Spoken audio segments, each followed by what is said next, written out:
কোতাপাড়াতে নুহাশপল্লির কাছেই মূল পাকা রাস্তার সাথেই এই 10 বিঘা জমি।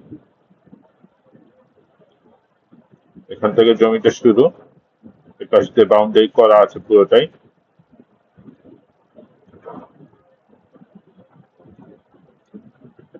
জমির পরিমাণ হচ্ছে 10 বিঘা।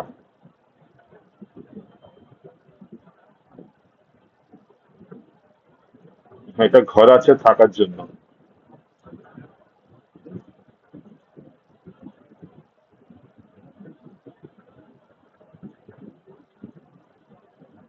একদম মূল পাকা রাস্তার সাথেই।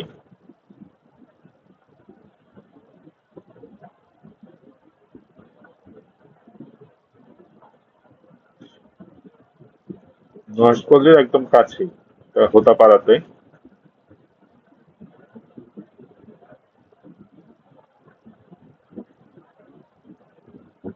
এখান থেকে এসে জমিটা ওই ওদিকে চলে গেছে, এখান থেকে আবার এই পাশ দিয়ে পুরোটাই সামনে যা দেখা যাচ্ছে।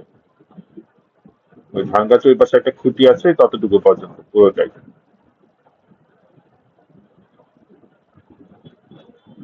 10 বিঘা জমি, নুহাশপল্লি, হোতাপাড়া।